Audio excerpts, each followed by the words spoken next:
Good evening, welcome to the studio this evening.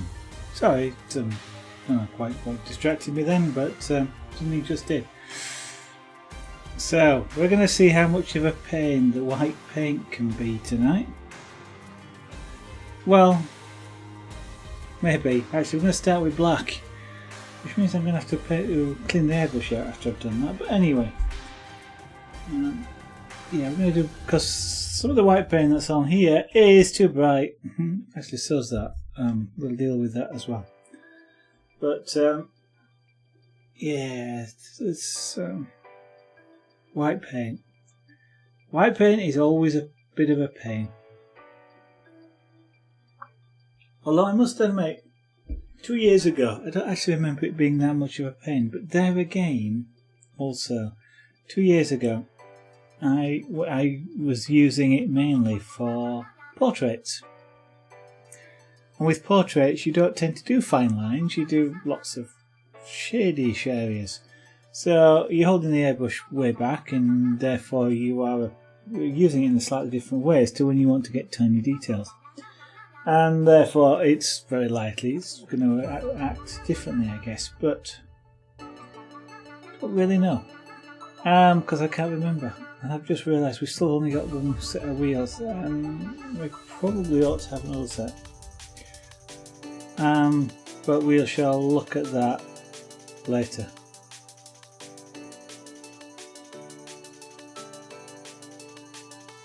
I was just looking at the lighting on those, whether that lighting's anything like it should be. I don't know.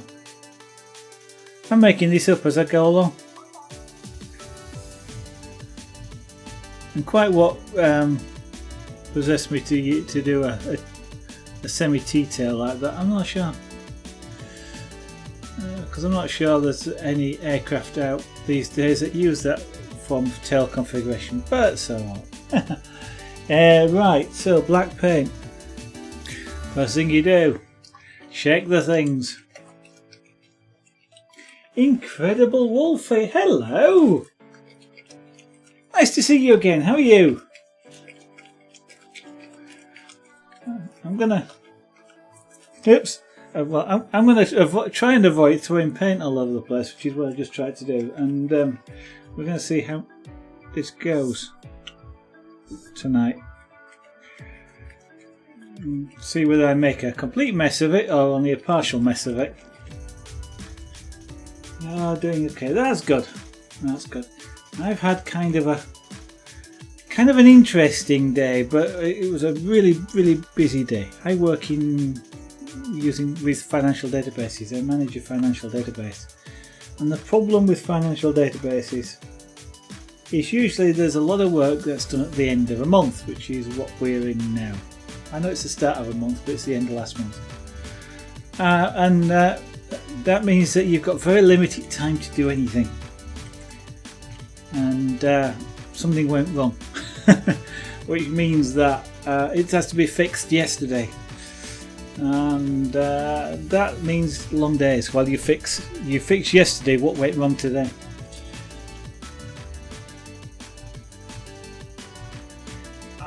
That's an abbreviation. I don't know what that means. HBU. Oh, unless you mean how about you? I guess maybe, but fine. Other than it being a really busy day, so I'm busy shaking this paint because. And I'm going to now mix some black. I'm going to mix some fairly thin black. You had a... Okay. Well, one thing I learned. I am in the UK. I'm a licensed radio amateur. One of our license conditions is that we don't talk about religion, politics, and anything sexually related. And so that's because of the controversial nature of all of it, which usually means it's a good thing to avoid discussing elsewhere as well. So 1, 2, 3, 4 drops of paint, which has now gone right the way down the tube. Sometimes I end up putting more paint on the rag that I used to clean the thing with than I put in the mixing cup.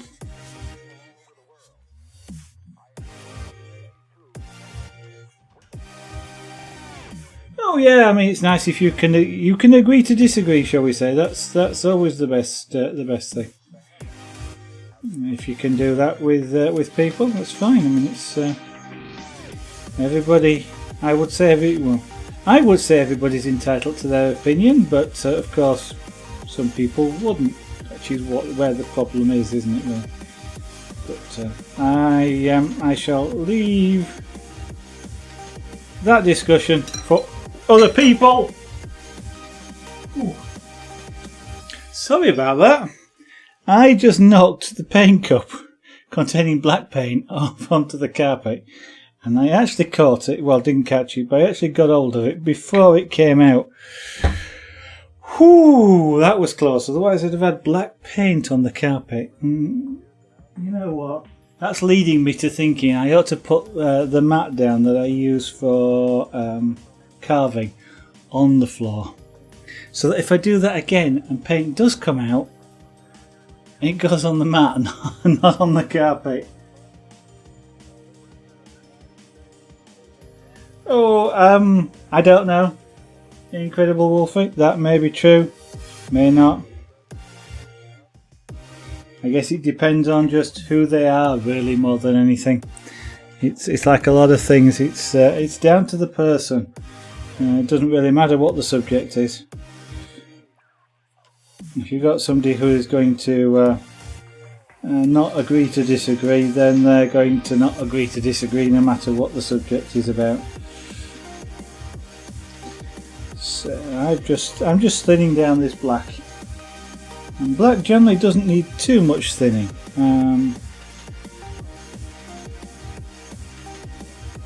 Mainly because it doesn't quite have as high a pigment content as other paints, but it does have sort of fairly strong pigments. Now the paint I'm using is supposedly able to be used directly in the airbrush. I've never found that really well, but it's everybody's different, and people like using different pressures in their airbrushes, for example. So a paint which is a little bit thick to spray at what I'm spraying here, which is about 20, what am I spraying at? About 25?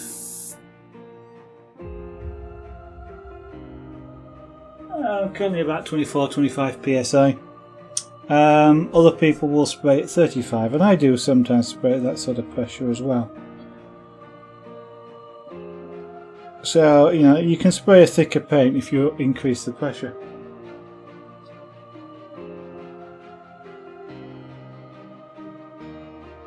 You in an Islamic group then?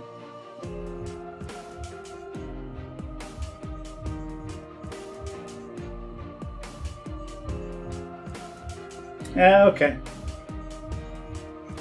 Yeah, if you've got somebody that wants to do that, then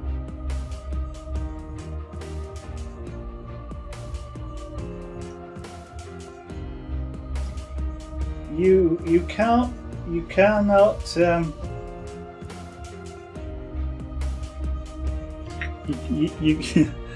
can't disprove a conspiracy theory. If somebody thinks there's a conspiracy, you can't disprove it. It's impossible, because ultimately it comes down to them saying, "Oh, they've got to you as well." You can't win. So when you're into conspiracy theories, it's kind of forget it. It's not worth arguing the point.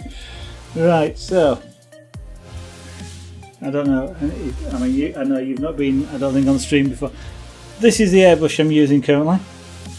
It's a really nice airbrush. It's an Infinity. In fact, I've forgotten what the manufacturer is now. It's that long since I've done a lot of airbrushing. But it's an Infinity. Airbrushers know what an Infinity is. It's a really nice airbrush. I really like it. I normally otherwise use Iwata airbrushes. I just get on with them better. That's, or rather, well, that's not strictly true because I've only tried the Iwata and Infinity. I don't need. I'm not one that collects airbrushes. Ish. I have a few. I've got three. Well, I've got three airbrushes, and I've got another one which is kind of a crossover between an airbrush and an air gun. What's the difference? An air gun is bigger. The air guns are the sort of things that they spray whole cars with. Airbrushes are the things that you do pictures with. Same thing, just a different size. And generally speaking, it's to do with the quantity of paint that it throws around. This one has a needle cap on the end, which protects the needle. She's a little tiny needle. It's in there. It's as thin as, or thinner than, a hypodermic needle, and it is very sharp. And I know this for a fact. I've jabbed myself with it more than once.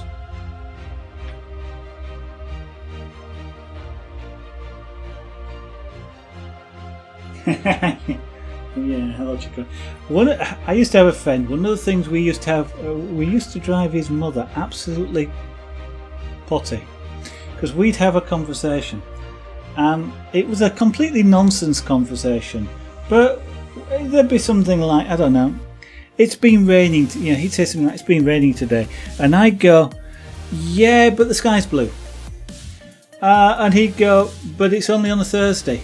And I'd do something like, yeah, but you've got to remember that raincoats only work on one side. Completely nonsense conversation. Used to drive me potty. No logic to it at all. We used to go on like that for 10 minutes. Just like we're holding a conversation, but that conversation was had no meaning whatsoever. So this is black, which is spraying quite nicely. And this is black paper. Fairly obviously it's black paper because it's black. But I've not sprayed it black, it was black paper. And if this was a canvas, I'd be spraying it first, but I'm working on paper here. It's a bit cheaper than canvas. Bit of masking tape to hold it down. That also makes a nice frame, by the way, so that if afterwards I would decide to mount it in a picture frame, then I've got two choices. I can either overlay a mask on it, which then doesn't really care, or I can just mount it as it is, and the fact that there's been tape on it, if I take it off carefully, means that things like the edge here stop at a frame interval or a mask interval, which makes it look like it's been masked even when it hasn't. Whether I'll ever actually mount this one, I don't know, it's not that good. But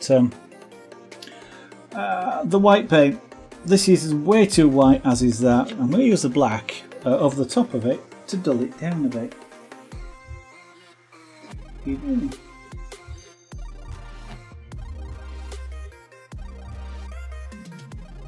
Yeah, it's fine if you agree on what you want and things like that. It's that's the nice thing about friends, you can discuss things.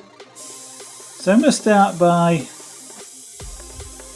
generally just toning, well actually I was about to say generally toning this white down, but actually what I want to do is get rid of this line here on the engine, and I want to tidy up the engine quite considerably. The white, I'm going to have to go back over it in white. The white is a really hard paint to spray well in very thin quantities, like this.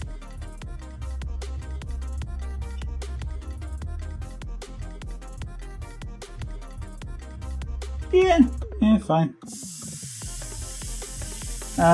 Yeah, the white's really hard to do. The reason why it's hard to spray is because to get a really white, you need to put out, or there is a lot of pigment in the paint. It's really, relatively speaking, thick. So, it has to therefore be thinned down quite a lot to spray it. But when you thin it down, it's not as white anymore. In fact, transparent white. It sort of goes transparent white, but it doesn't actually go white. It sort of goes a mucky sort of colour. so you can actually only thin it so far, so it's always kind of a bit of a challenge. Now I had sprayed the inside of this engine with white, but I'm going to actually go over it with black and then spray it again afterwards. So with monochrome work like this, working on black, you can actually do this. You can put white on, then you go back over and put black on, then go back over, put white back over the black that you've put over the white that's over the black that was over the white that you put there in the first place. And don't ask me to repeat that.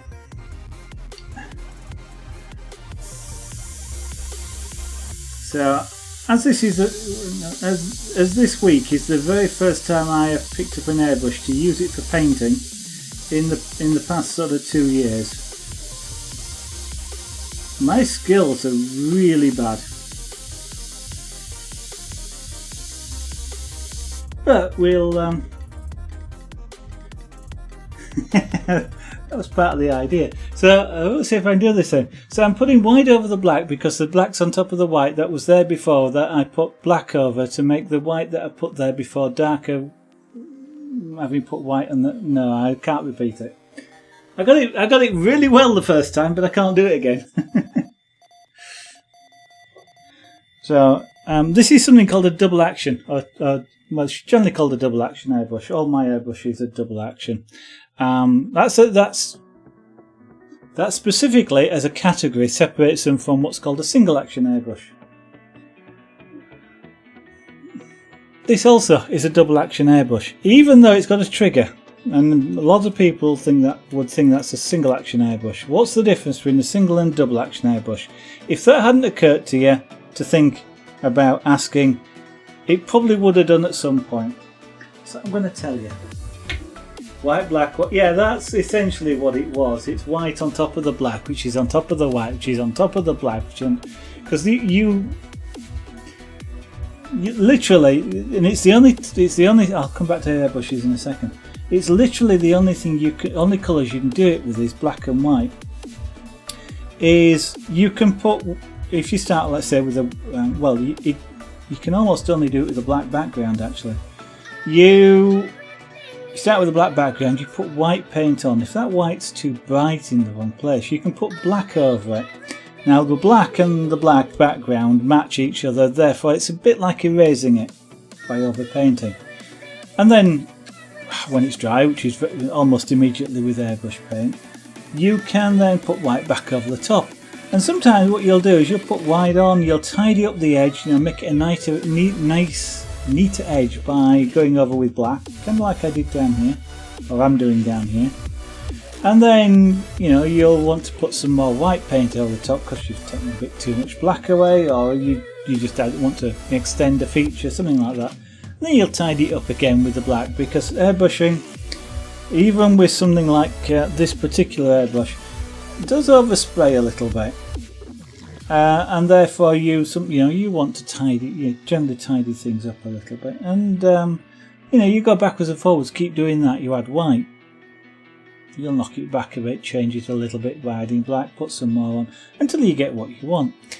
You can really only do it with black. If you start, it's kind of hard starting with a white background, because this white is very rarely the same colour as white paper or white canvas.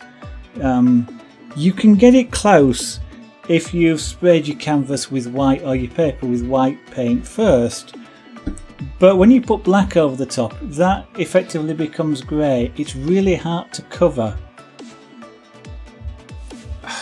grey or black with white. It takes a lot of paint to cover it up, which is not true the other way around. But I suppose it is possible to do, but you can't use any other colours. You can't do it with blue, for example. If you try it with blue paper and white paint, it doesn't work. Try it with white. With blue, doesn't work, because what you end up with is shades of blue as opposed to white. So it's yeah, so I was talking about airbrushes. What's the difference between a single action and a double action? Air and paint. With a double action airbrush, I push this down or there is an action where I emit air. There's air coming out the end of here, like that. No paint, just air. And to get paint to come out, I would pull this back to let paint into the airstream, which then gets atomized, coming out the end air, or atomized.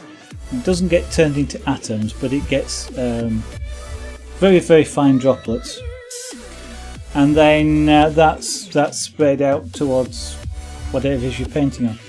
With a single action airbrush, as soon as you put air on, it starts to draw paint of its own accord up. Generally it's up, but it draws paint straight into the airstream. As soon as you put air on, paint's coming out. And you've got no control of the amount of paint, and essentially you've got not a lot of control of the amount of air either, because you need to have so much air to get some paint out. Whereas I can, if I really want to control air with a double action, because I don't have to press it down as much. That's not usually used. You tend to just use full pressure, and then vary the amount of paint. The more I pull it back, the more paint comes out, the quicker I cover things. And that's even true with this airbrush, which is a trigger, because this is also a dual action airbrush, because as I pull the trigger, the first thing it does is air comes out. Only air on its own. If I pull more, then I start to get paint added into the stream. So that is a dual action airbrush, even though it looks like a single action. If you look at single action airbrushes, some do look like that. A lot of them just have a single button on the top that just presses up and down. Thank you very much, Incredible Wolfie. This is something, I mean, airbrushing is something that is the kind of the first craft that I started. And I probably started it, maybe sort of 10 years ago now. Not sure exactly when. I had a go at airbrushing back when I was 17, and it failed.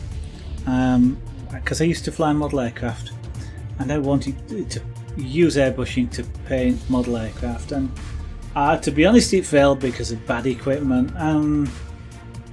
I can say that, and I know people have there's the saying that a bad workman blames his tools. Well, that potentially is true, but in this particular case, well, it was the tools. I mean, later on in life, I kind of demonstrated that by the fact that I can use an airbrush. Back then, it was a plastic single action airbrush. It used a can of compressed air, which lasted about 5 minutes, and it wasn't cheap even back then. And to do something like this, I'd have needed cans and cans and cans of it. So even for spraying models, it was a really expensive way of doing it, and compressors were just things that you just didn't have back then. They were available, of course, but it wasn't the sort of thing that you ever thought of. They were really expensive to use, and not as well known that you could use them, shall we say. But I'd say about 10 years ago, but it's when the Core i7 processors were more or less just out, I decided I was going to build a new computer. I built my own computers for a long time, and after the Core i7s came out, I decided I'd build another one, but that time I decided I wanted a custom case. It was, I'd used standard cases for a lot of time, and I also wanted a water-cooled PC, because the PC I had before that had, I think it was 10 or 15 fans in it. It was noisy, really noisy. I hate noisy computers these days. So I decided to have a custom case, and I thought, I could put a window in it. Yeah, so what? Lots of PCs have windows in. I can, put fancy colours and lights in, but yeah, every PC has fancy colours and lights in. So I decided what I'd do is I'd do a custom paint job on it, and I'd do it by airbrushing. Never having done any at that point, so I went out and bought an airbrush, actually that airbrush, a compressor and paints, and it was Christmas, so it was a Christmas present to me. And I spent the Christmas holidays practicing airbrushing. When you practice airbrush, you practice making dots. What you do is you draw big square. You draw squares, so horizontal and vertical lines on paper that you can throw away. Lining paper for wallpapering is really good for that. And then what you do is you practice a number of things. So you practice using an airbrush and hitting the join, the X in the middle, with a dot of paint of a consistent size. You start with a small dot, you get a bigger dot and a larger dot, always centered on that cross, until you can do it without really thinking about it, shall we say. Another exercise then is you've got the squares, so you take use your airbrush, start at one cross, move it and draw a line stopping at the next cross, and so on. So you end up with sort of dotted lines. You do it that way, and you do it that way, and you do it downwards, and you do it upwards. So you practice it using in all directions so that you don't get handed. So you can actually spray left to right, bottom to up, top to bottom, whichever way. And then you can extend that to drawing squares. And the one thing you're learning while you're doing that is not to get a blob at the start and end. If you get a blob at the start and end of a line, you've done it wrong.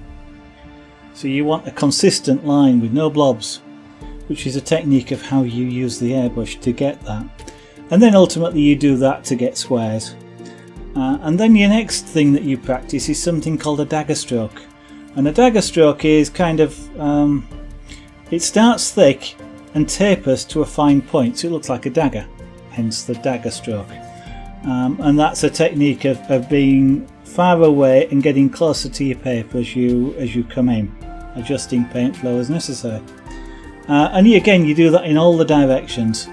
And once you can master those sorts of things, you've learnt a lot of the techniques of being able to airbrush. And then you move on to things like shading. So you've just drawn your box, so you then shade it so you get solid paint going lighter across, and you do it by holding your airbrush sideways but straight onto the paper. So there's a technique to learning how to do it.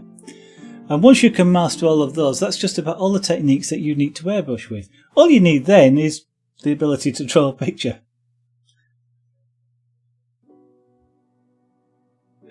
No. You can do it. You just need more practice. That's all it is. Take your time. There's no with any form of crafting, there is no hurry. If you're saying he's clumsy, but if you drop something, so what? It's you've seen me do chainmail. I drop it all the time. Just pick it up, carry on again. Okay, if I dropped a piece of glass, then I might break it, but you know what? So what? Don't worry about it. And it really is just practice. In some cases it's a bit like muscle memory. You're used to a different action, therefore that's why you feel a bit clumsy, or you just haven't got that action yet embedded, and as you do, that sort of thing goes away. So don't worry about it. So what I was talking about there was my introduction to it. So I wanted a custom case, so I went out and bought the kit, did that sort of practice. And then I literally sprayed. So my first paint job, if you like, the first real paint that I did with airbrushing was to paint a computer case. It's down there. I have shown it on stream before, but I'm not going to move the cameras just now to do it. But it's painted like an aquarium, or it's a watercolor PC. It's painted like an aquarium. It's blue.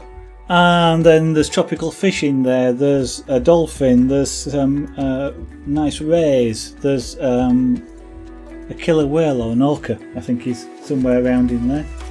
And there's some seaweed and coral.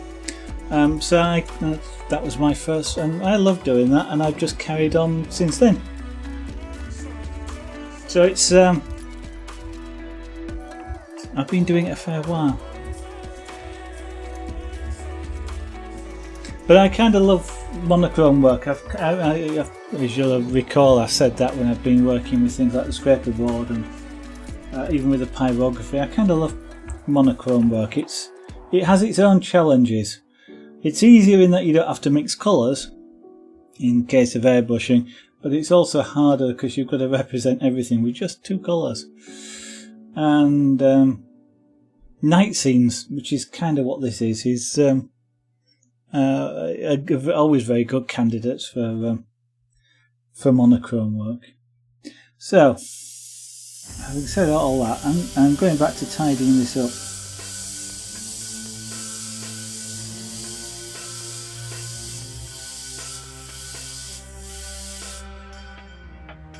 So I am. This is the third day of doing this, and I am now starting to sort of get the feel back of using the airbrush.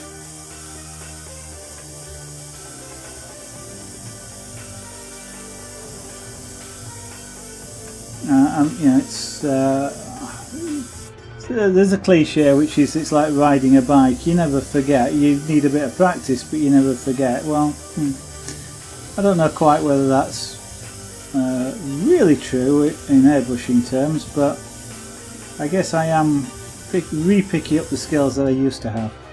So that doesn't look right, but we will do a bit more.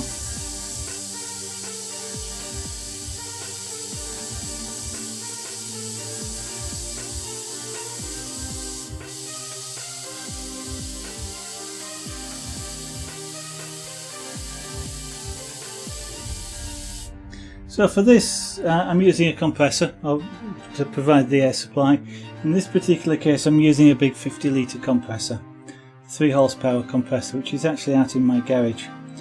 And I've got a fairly long air line to bring it here, and that means that I don't have the noise here in the studio. I do have a smaller compressor, which is sat over there, which I could use, but it's just since I've got the airline plumbed in, which I use for the engraving and the glass engraving and wood high-speed rotary work, then it's just as easy to plug into the big supply here. So I've got a pair of air pressure regulators over there, so I can run 2 lines at the same time, which is sometimes useful to do.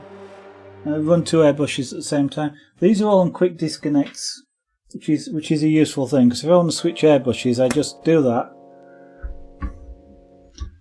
and plug another airbrush in, and now I've got another airbrush that I can use, which is also quite a nice thing. So quick disconnects. A lot of them are just the airline screw on to the thing. This is just an adapter. But I find the quick disconnects are really useful. It also means when you want to clean the airbrush or anything like that, you can just take the airline off and you don't have this thing dangling around getting in your way. Right, so those tyres really should be darker than that. That's much too bright for a black tyre at night. Even if it's wet and catching light from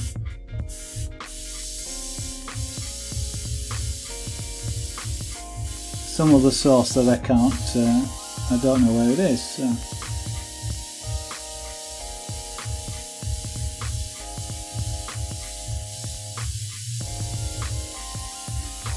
Now, generally speaking, when you're airbrushing, you might, I don't know if you can hear the hissing of air. You possibly can, because this microphone's quite sensitive. You generally do it by, you always do it by putting the air on first before you start letting paint come through. And a lot of airbrushers, me included, tend to forget sometimes that you've got the air coming out. And we'll sit here with the air going like that. It's not really a problem, it just means your compressor runs. And then you just feed the paint in when you want it, and sometimes you actually use the air as well to dry the paint. So it's not so much of a problem on paper, but if I was doing this on metal, for example, paint takes a bit longer to dry. So what you tend to do is hold the airbrush at a distance and use it like a fan. blow air on it, which then allows the paint to dry. I'm holding this. I'm not quite comfortable at this desk. It's a new position for me to work with, and I'm kind of still getting used to it. And I'm holding my airline with my left hand. Normally what I'd do is sort of tuck it around my arm like that, but I haven't quite got it. Isn't quite right yet to get a good position where it's not. When I do that, it's pulling the airbrush out of my hand. And if I wind it the other way, it pulls it out in a different direction. So I haven't quite got the airline in the position that's good for me yet. It's something to experiment with, which is why I'm holding it. But generally speaking, you tend to hold airbrushes a lot of if you want to do detail, especially with two hands. So your right hand is controlling the airbrush and the movement, your left hand is just supporting. But I'm just naturally holding on to this.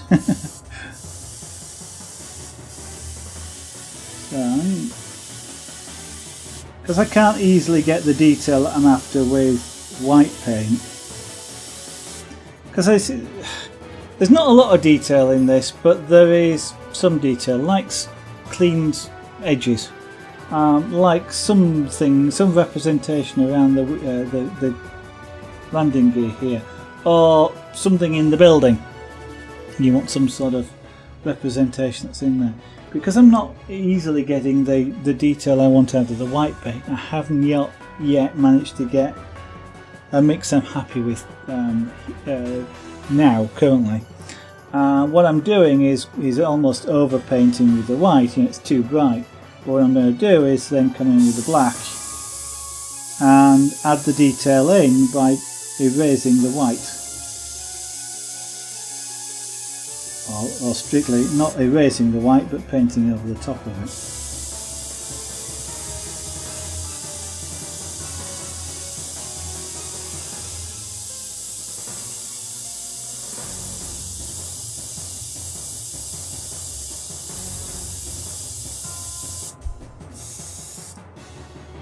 Now I'm getting a bit of one of the things that airbrushers will talk about is something called tip dry. And you make up your own jokes about that if you like, certainly airbrushers do. But what that is as the page is coming out of the end of the airbrush, it sticks basically to the needle, and it dries on the end on the needle itself. There's an airflow passing paint which dries it out, and it builds up. And if it builds up enough, it actually blocks the nozzle. Now the nozzle in here, if I retract the needle completely from the nozzle, the internal diameter of the nozzle is 0.2 millimeters. It's quite a fine one. Not the finest, but it is quite a fine one. And if you imagine when the needle's fully forward, it blocks that nozzle. So you've got a range from nothing to 0.2 millimeters. And it's very easy if paint dries on the needle to actually block that, and you end up having to pull the needle further back than you expect. And what tends to happen then is there's enough paint coming out and air coming out that it blows that paint off the end and you get a splatter, which is not fantastically good. You will know, you may see, I'm not sure if you can, but there are little white dots around here. That's where the white is splattered. I've had the tip dry and it's blown off little tiny bits of paint. There was another phenomenon as well where the paint is wet. It's like you've had a little droplet on the end. You put the air on and it blows that little droplet off. You're not actually injected any paint, but there's been a little bit left. And that's another one that causes these little white droplets. So in this particular case, because the black is an easier one to control, and what I'm doing is I'm attempting to get the detail I'm after using black rather than using the white, which is kind of what you'd naturally want to use.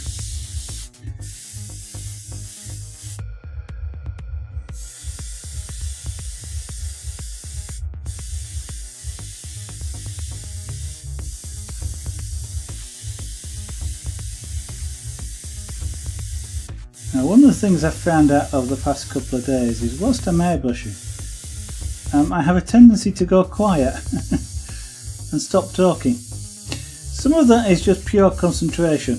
You know, I'm trying to hit a very, very specific place on the canvas. They look a bit big, but I'm not going to do anything about that. And you know, I'm trying to be really, really precise down to a millimetre or less. You know, exactly where I want something, and that tends to make me stop talking whilst I'm doing it.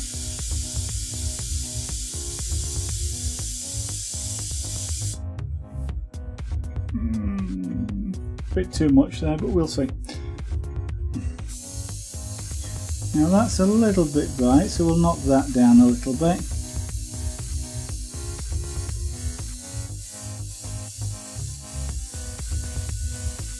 So what I could actually do with this, I'm using opaque black here. I could actually also use transparent black, which is kind of an oxymoron. It's kind of an impossible, you know. It's black, but it's transparent. There's sort of opposites to each other. Essentially, what it is a real watered down black, and what you get is it's like looking through a cellophane, if you like, coloured cellophane, like you might get on sweets and things like that. If you look through them, things look blue-ish or reddish or even black. You've got that black tinge to them, and transparent colours are like that. I am using this by using very, very little paint and spreading it all over things. I'm not using transparent black, but it's kind of like if you have a piece of white paper and you put lots of black dots on it, it starts to look grey, and the more black dots you put on it, the darker it gets towards ultimately you've covered it in black dots and it's all black. And that's kind of what I'm doing here, is these little tiny droplets of paint, they're going over the white and they're gradually making it darker. So we get this sort of dimming effect or greying effect when I'm not actually spraying sort of a transparent paint. I'm only sort of covering bits of it. Now what I'm going to do is do something in this area here, because this is really a bit too bright.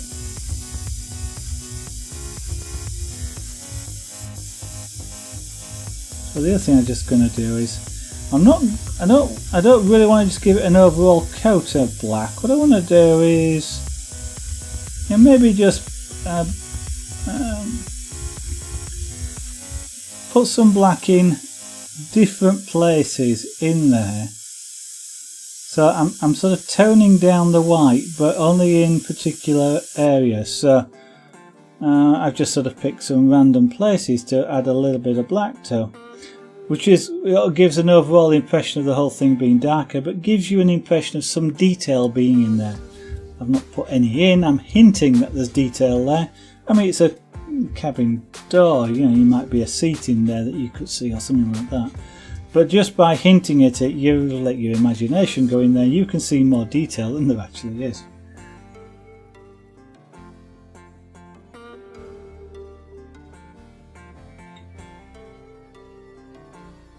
When you just started again, you never replied to your viewers.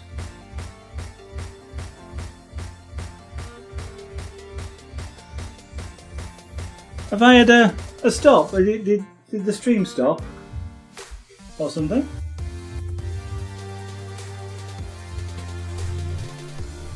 No. Sorry, Wolfie, I don't actually understand that. When I started again.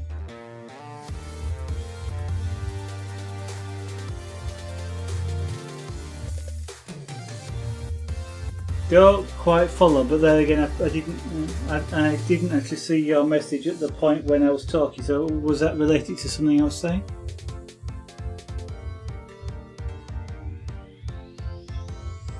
That is one of the disadvantages of Twitch, is that delay.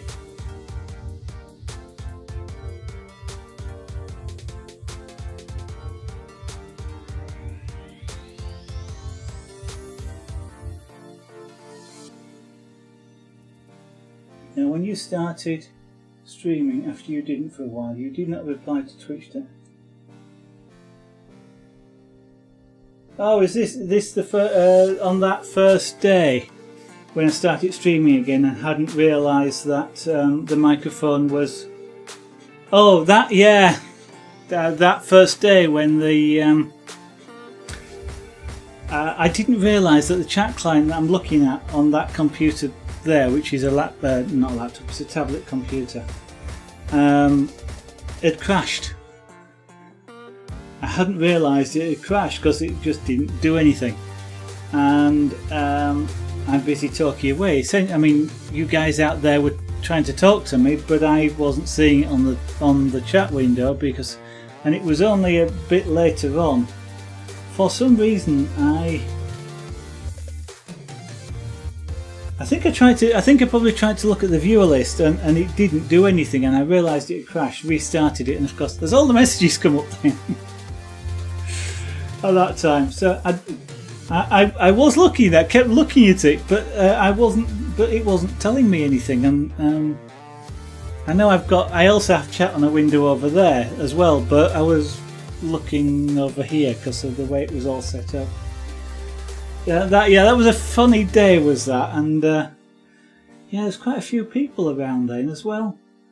I'm trying to think who was around on that day. Fluffy Twiglet, I think, was on that day, but I missed her because I didn't actually see. Were you? Well, I'm guessing you were around as well, Wolfie, on that day, and yes, it was a bit of a funny one, was that? I am going to just do some. I'm going to change in a minute to using change over to some white paint.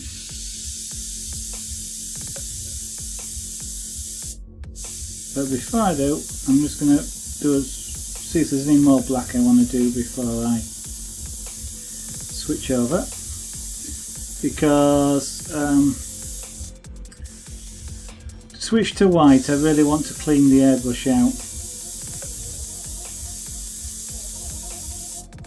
because if I don't, then I know what's going to happen here is that I'll get grey rather than white. It's really hard to clean. A lot of time with airbrushing, when you change colours, what you can just do is you can just push some water, solvent, whatever it is you're using, through the airbrush, cupful. This is a cup, by the way, on the top. Through the airbrush, and then you can just go to your new colour, spray a little bit just to get rid of the last of the solvent and the last of the other colour, and then you're away with your new colour. But it kind of doesn't seem to work that way for me with black, especially if I use black. If I put white on after the black, I get grey. Doesn't matter what I do, I actually have to clean the brush. So that's what we're going to do in a second. So I'm just looking at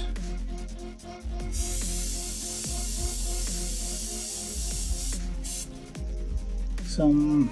Got enough black on, yeah.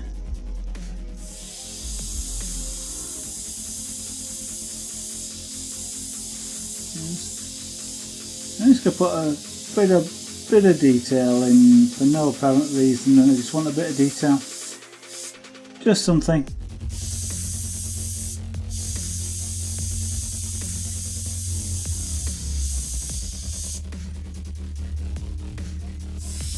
And tidy that little bit up there as well, because that wasn't a very neat edge.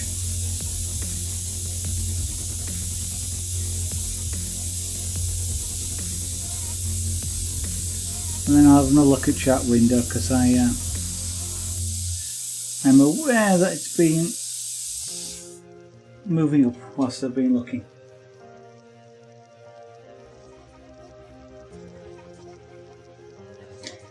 Yeah, my apologies for that, Wolfie. I was not ignoring anybody. I was looking at the chat window. Just there was nothing on the chat window.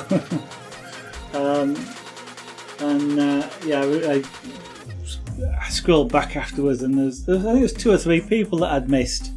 That that long-term viewers that have been there before, and it would have been nice to say hello to. And I wasn't purposely ignoring anybody at all. And I know the comment was made, oh, he's been away for a year and he's forgetting to look at chat and stuff. Nah. I was looking, but yeah, I mean, for streamers, it's lovely when people interact. It makes things a lot easier to stream, but it's also a lot more interesting, both for you guys and because you're interacting, and me because I'm interacting, and actually gives me a lot of more material to talk about as well, which is fantastic.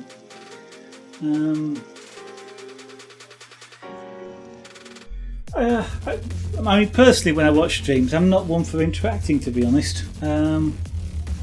I kind of most of the time when I watch a stream, it's because I want to watch the stream, and if I'm interacting, I'm not watching the stream, especially if I'm interacting with other people in chat as opposed to the streamer, I guess, more.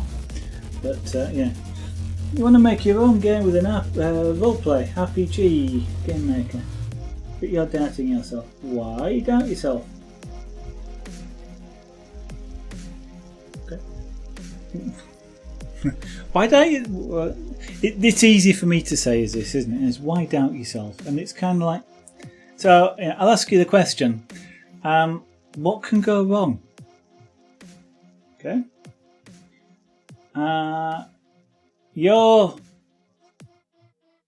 Okay. What can go wrong? You can fail to make the game that you wanted, or you can fail to make a game.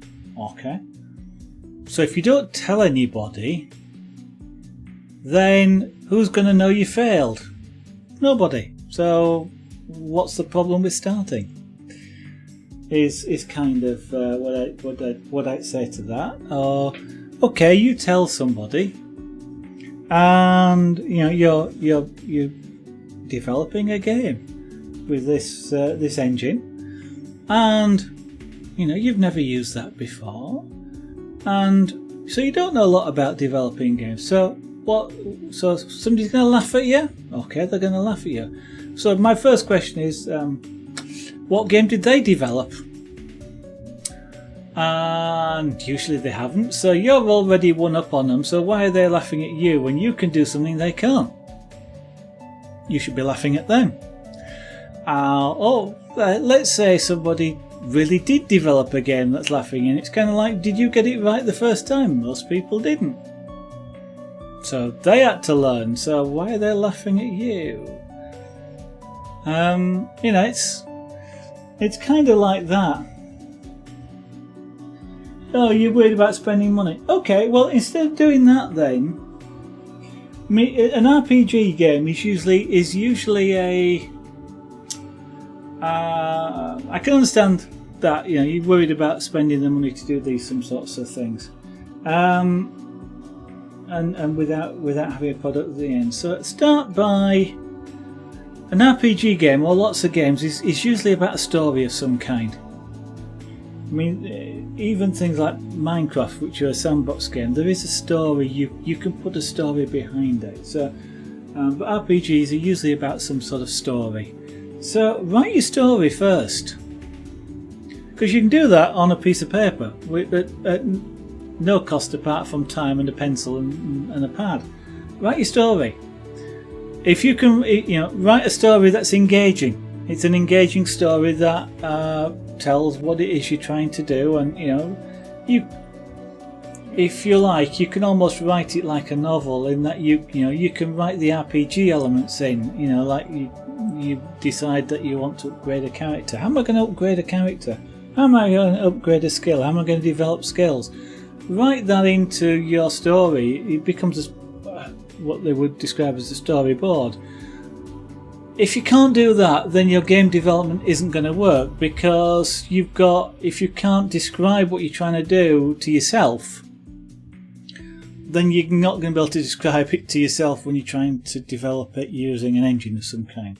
So I mean, that's kind of the first thing to do.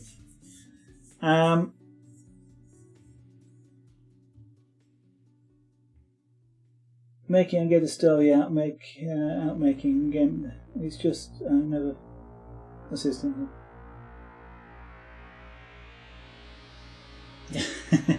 Well, that's yeah. Okay. That's kind of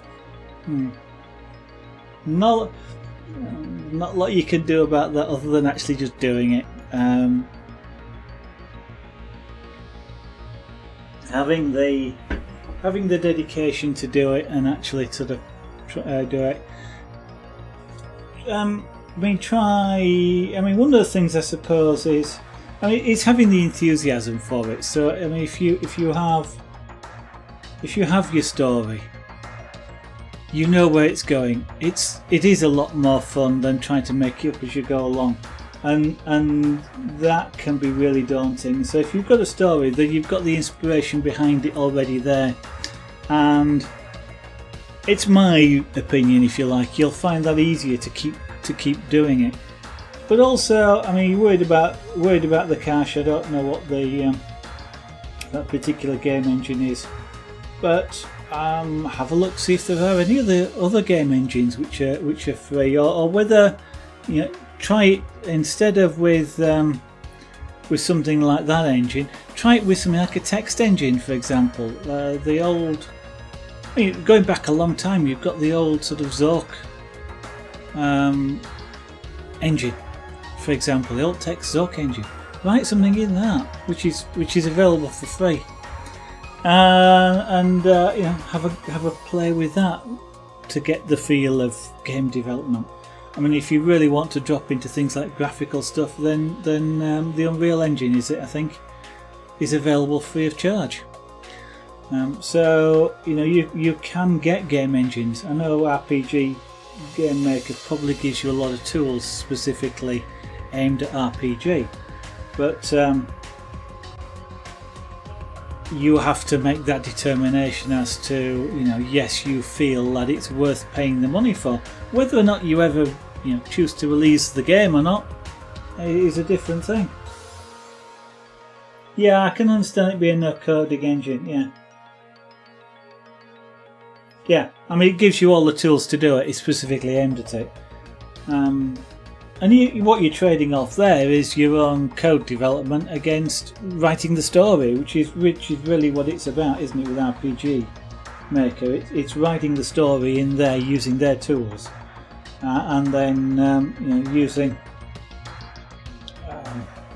point and click, I guess, to sort of I don't know RPG Maker, but I'm assuming like if you decide you want a sword in there, you can put your own picture of a sword in there and things like that. So I can understand it, but it is daunting. The other way to look at it, I don't know how much it is, but it is. Certainly to start with, the first game that you write, you are not going to sell. You might be lucky. There is always that happens, but and it could be a fantastic game. You can see a lot of game developers. There's a lot of game developers on Twitch and things, and they a lot of them never sell a game. There's a I don't know if you've heard of a game called Fortresscraft Evolved. The developer for that does stream on Twitch, I think it is. I think he streams on Twitch still. He moved off for a while, and I think he came back. In fact, I think he dual streams somewhere else as well. Now it's a graphical game that he's developing. I think it's in the Unreal Engine. I'm not sure which engine it's in. He's a coder. The game is available on Steam, and it's been bought by thousands of people, and he makes next to no money off of it. So even then, it's sort of really hard to make money. But $75, okay. Then it becomes a thing like I don't know. I buy an airbrush because I want to do some airbrushing, and this costs more. Now, you're talking about $75. This was probably about $180. And I didn't know whether I was going to like it when I used it, so I'm going on reviews and things and thinking I'm going to be happy with it.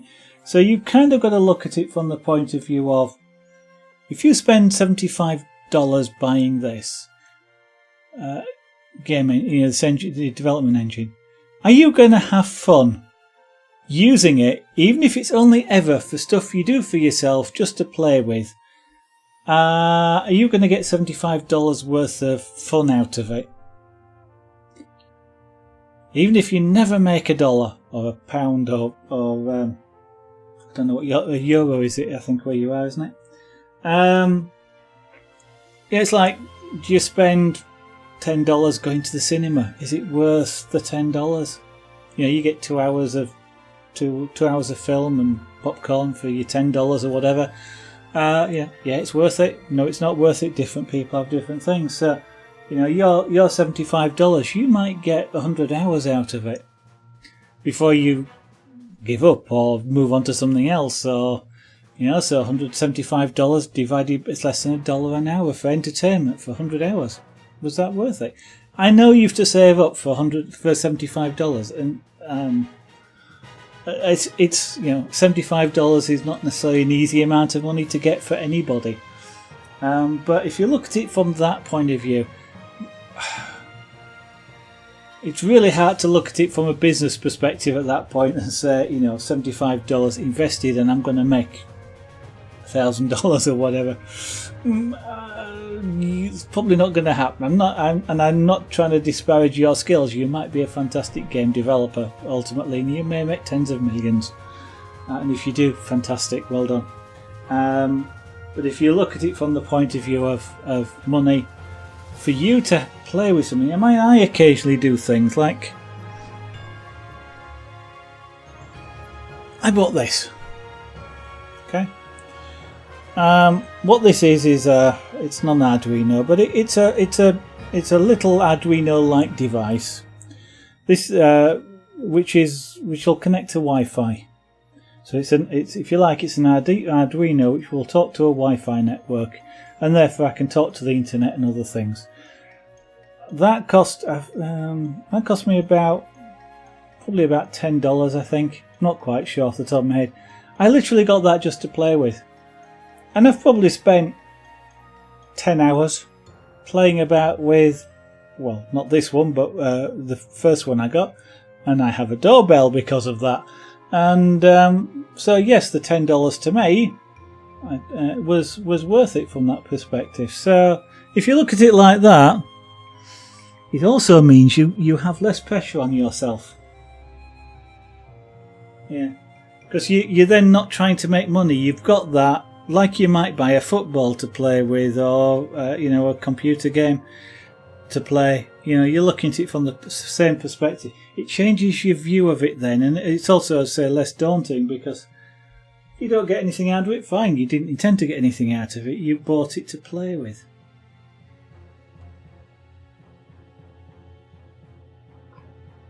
See if that changes your perspective.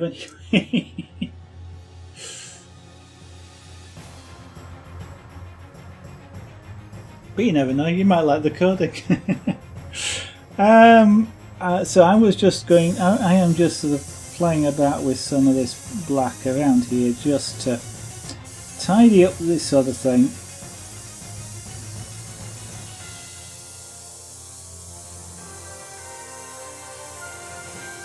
Now what the outline, and this is bad outlining actually, but the outline around here, if you think we've got a lot of light over there.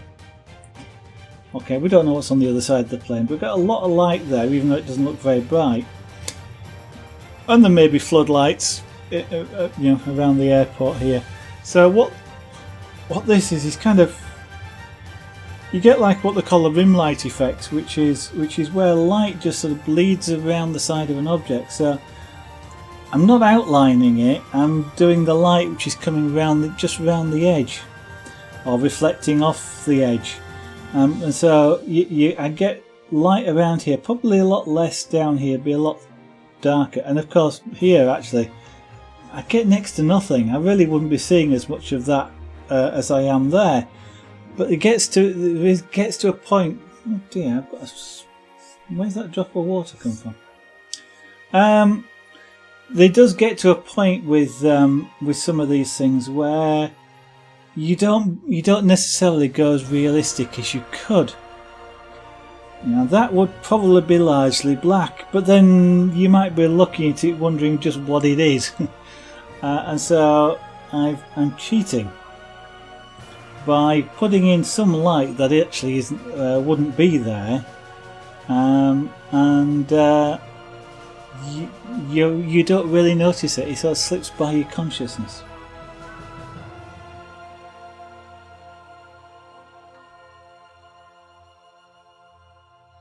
You just spent too much and do too less. Okay. Well, yeah. Choose what you want to spend your money on and go from there.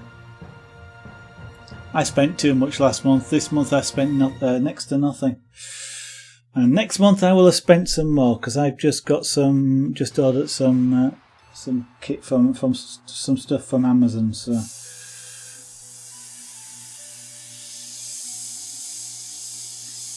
my credit card next month, my credit card bill will be a little bit higher than I ideally want it to be.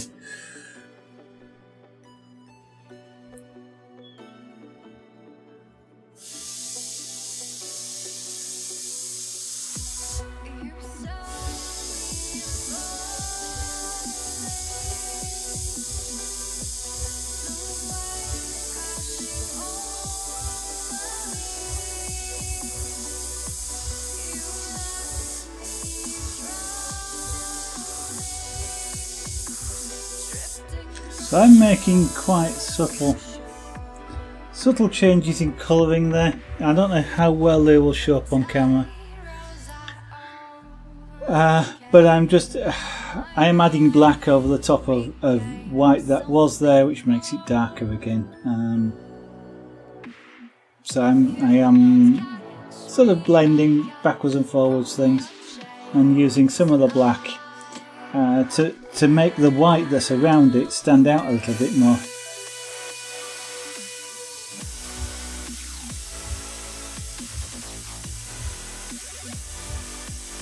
Because in common with a lot of things, it's about contrast. If I've got a real bright white next to some white, it doesn't look as bright as it does when it's next to black.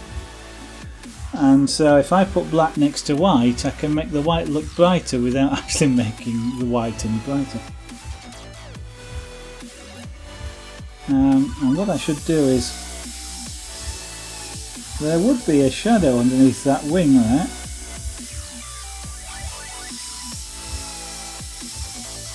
I want to make sure it is black under there.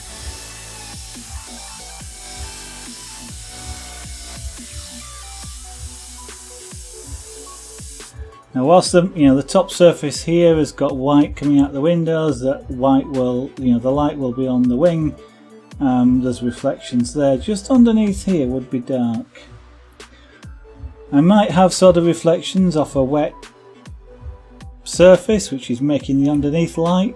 There could be a vehicle on the other side with its lights on, which is again making the light white. But just under the wing here would be dark. It would be shaded, so I'm just making sure, because when you spray white as well, or any colour, including the black, you get where you're aiming at, but it's a cone of paint that's coming out. Most of it's in the centre, and it gets less as it goes towards the edges of the cone, and that's overspray. There's another kind of overspray where it bounces off the paper, but that's overspray around the edges of that cone. And so when you spray white like this, it spreads out, and it's quite quite strong across the centre, and it gets weaker and fades out as you go out towards the edge of that cone. But when you put it on a piece of paper like black here, you almost don't notice it, but until you put a like black next to it, like I've just sprayed black across there, you can actually see it go black, and you kind of didn't realise it wasn't there, it wasn't black to start with. And so you know, I'm putting a shadow here, which you might think I'm putting black on black, and I'm not quite. What I'm doing is taking away some of that white overspray that was there, and just really reinforcing the black colour. Same across here, for example. I can see it here, but the white top here comes down almost to the top of these windows, just in that particular place, another place there. I've done that on purpose just because it emphasises the curve of the top, but and the fact it's, you know, there's variable light sources around. But if I was to spray a black line across there, the black line would be visible, precisely because there is a layer of very fine white paint across there. And I'm not going to put spray back to show you because I want that white there.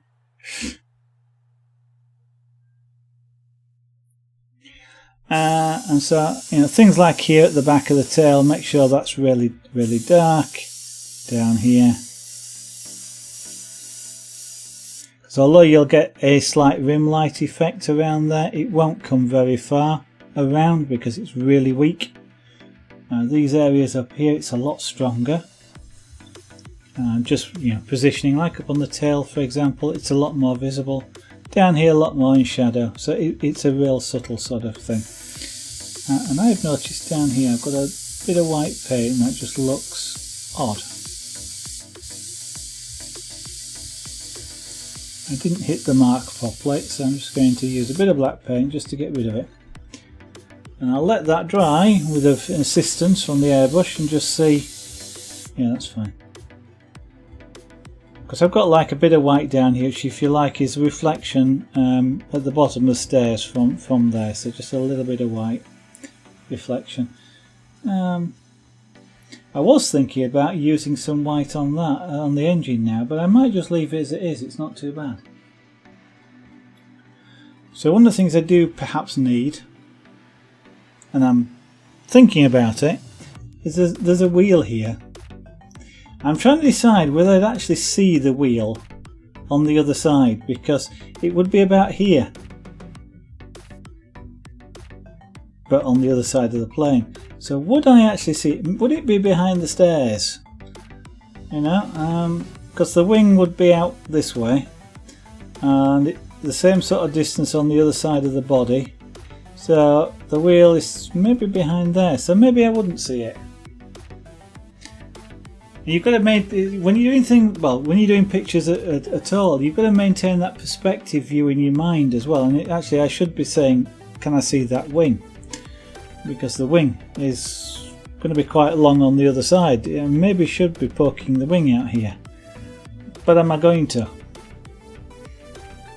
Will it add anything to the image? It's kind of like the wheels. A lot of people would tend to, if you're not experienced at doing this, will put a wheel there, for example.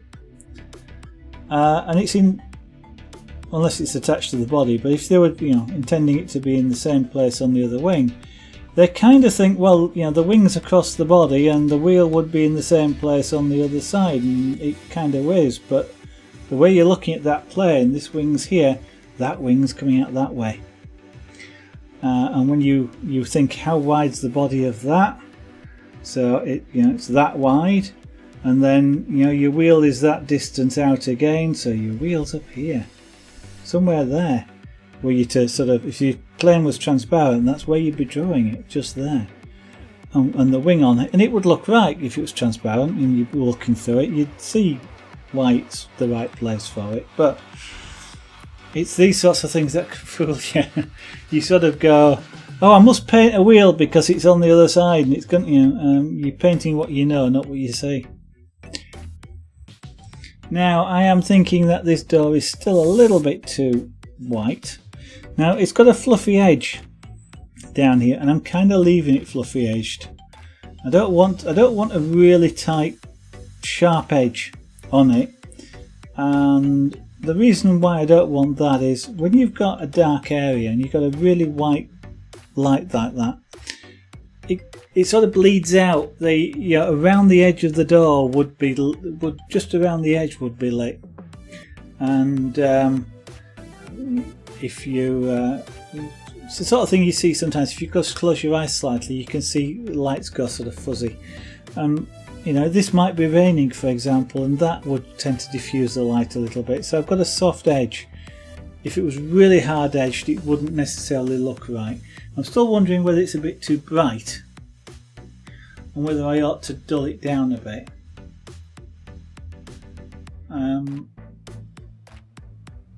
It's kind of a trade-off. It's a fairly big area, and even if it wasn't that bright that's in there, we're talking about black around here. A candle would kind of look bright. Okay, it's not at that distance, but if you get the idea, you don't actually have to have a very bright light source for it to look very bright, because it's in such a dark sort of area. I mean, an example of that is a car headlight. Car headlight is a 55 watt bulb, I think.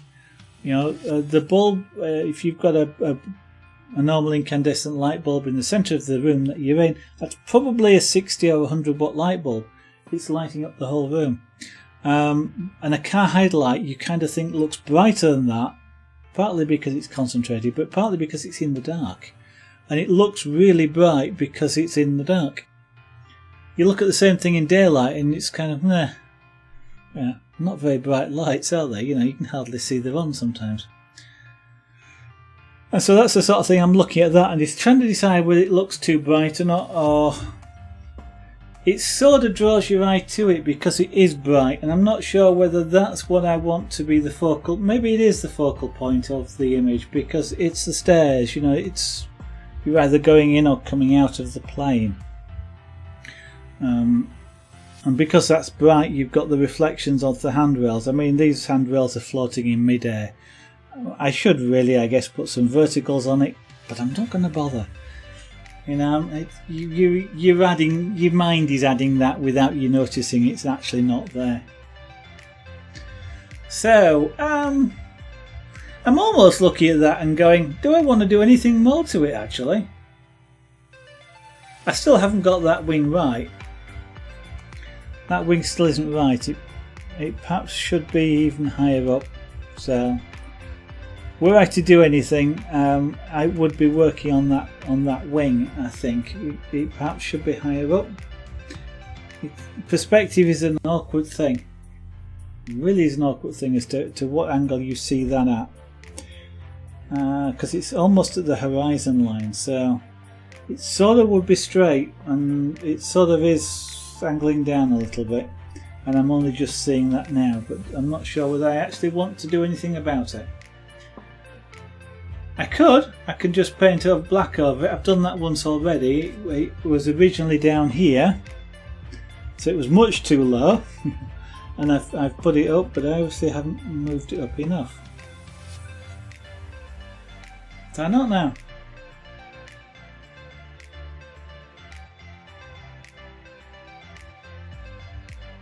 There's a lot of hinting at things in this sort of image. I've not actually done any detail here on the landing gear. I've just hinted at a bit of complexity because it's all sorts of lights and darks. I've hinted at things going on in that terminal building because they're all the different lights and darks. You look at the windows here, they're not uniformly lit. It kind of looks like there's people inside or something like that because they're all different. The shades are different around there, they're not all the same shape and things like that, so it's kind of it's fun playing about with that. I work with I love working with details, and even doing things like portraits, I do a lot of detail, and this has been a very much looser thing. It's a completely different style to what I've done before in terms of its started with freehand, just had the idea of doing a plane at night and just did something, and it's been very loosely done, and I've just sort of gone backwards over it and tidied up lines, and yes, I've used some tools to help get straight lines and things like that, but it's been an interesting sort of exercise to do. And then just look at it and go, that's a bit dark, that's a bit light, and which is how I tend to work when I'm doing monochrome. But it's been a really interesting sort of thing. Class building, even down to doing things like you've got a little bit of white around here, which is sort of a reflection of that, and we've got something here which is just you can hardly see. You can see it more on camera actually, but here it's a lot less bright.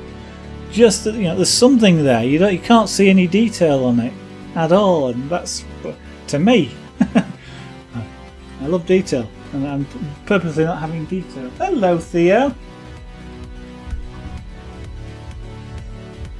No, you can't eat that thing properly.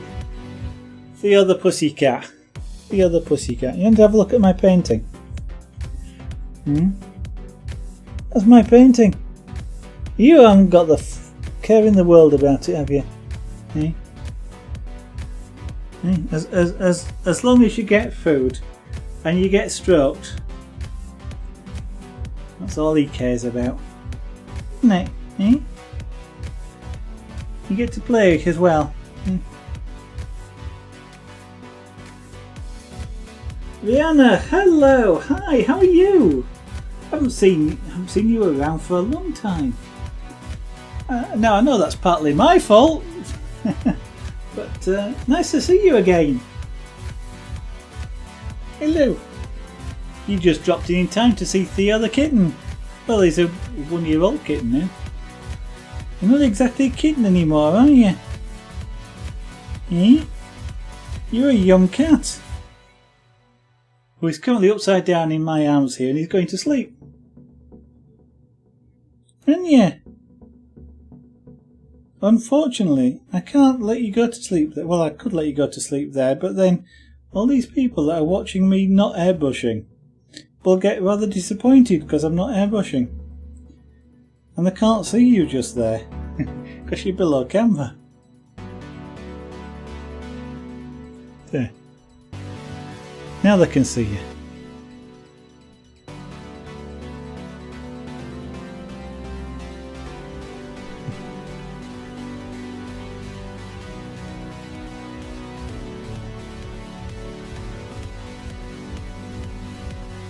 Right, I'm going to put him down, I think. Put you down. I hope he doesn't play with the airbrush hose. There you go. And you're not having that cap either. That's the paint cap, you're not having that. So, do I want to do anything more with that? Of course, what I need to do then is, if I'm not... No! Let go! Theo. No. No. Theo. Excuse me a second. No. I do not. Airbrush hoses are not that cheap that you can go biting holes in them. That's not a good idea. And I wouldn't bite that one either, because you'll get a big shock if you do, because that's got a lot of air in it. So he was literally just biting on the airbrush hose. It's braided with a rubber core, so it's not that easy to get through, but potentially you could. And they're not cheap, aren't those flexible cords. I do have a spare. Well, I've got a second one. It's not exactly a spare, but I do have another one which I could use if he did that, but I don't really want him to. He also occasionally bites at the plastic one that's underneath here, which is the main airline. That's a lot harder for him to get through, but if he does, it'll make him jump, and he won't do it again, because it won't half hit him. Because that's got the full air pressure of the compressor behind it. He'll just settle down now. You're busy with school, are you? Oh, okay. I was about to say, are you still at school? You were at school, or is this now a different school to the one you were at last time? 2 years ago, I guess. It is almost 2 years ago now since I stopped streaming in April 2016 for a year. And just started up again this last April. I seem to remember you were at school then. But I haven't been to school for an awfully long time. My schooling is all now sort of just try it and see. Yeah, I'm just thinking whether I'm going to do anything more to that or whether I'm just going to leave it as it is, which means me putting white paint in to actually sign it. And now I've got to decide what to sign it as well, because this will actually be the first time I've painted anything as Zaraganat as opposed to myself. So I have the choice of how I sign it. I can either sign it as Zaraganat or I can sign it under my real name. And I'm not sure. But so it's interesting playing about with black and white. It's a really interesting medium. I'm still trying to think whether to darken that down a bit. And I'm just letting that sort of go, or whether I want to add anything else. I mean, these are meant to be sort of like the I would say the runway, but the taxiway lights and things like that. And it was mainly put in there just to add a little bit of detail in there, to sort of, because otherwise it was too much of an area just black. It needed something else. Just to sort of balance that with something down here, but not something that took your eyes away from this sort of area, because that's kind of the main focus, is the plane. That's sort of in the background a little bit, and it needed something that showed the light source. Otherwise, this kind of didn't make too much sense as to why you'd see that. But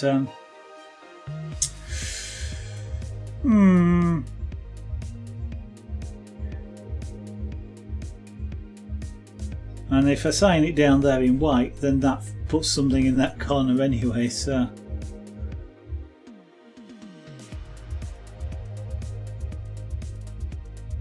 Oh, okay. Now, of course, I would say the 4th class actually doesn't mean a lot to me, other than it's the 4th year, I guess. But that's...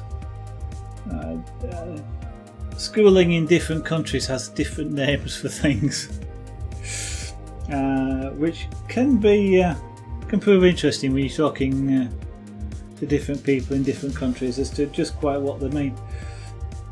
But okay, well, hopefully you're doing well and will continue to do well.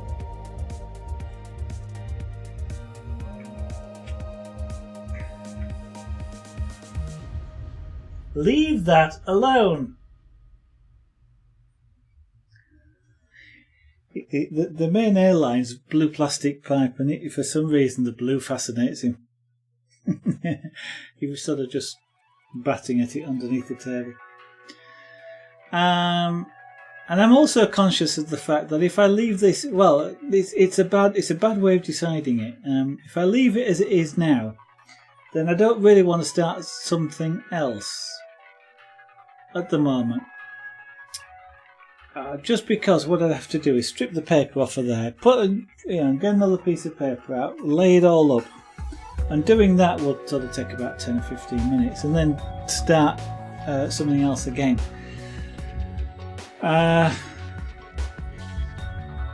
And then I'm thinking, what would I actually want to do for? So, because I kind of want to just explore black and white a little bit more. I don't actually know whether I want to get colours out. And given the fact that I had a problem with specifically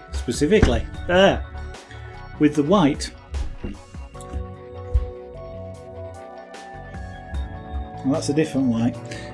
Whether I'm going to have problems with colours as well if I try and do something in colour, because these paints have been stood like this for 2 years, and the pigment in them has settled out. That's the problem Saturday night. It's the problem I had with this this bottle of white paint, and that is the pigment had all settled out. Not only that, some of the, I'll describe it as solvent. This is water-based paint though, so it's largely water, has evaporated. Even though it's closed, water evaporates out of these things, and it had got thick. And actually trying to make that sprayable,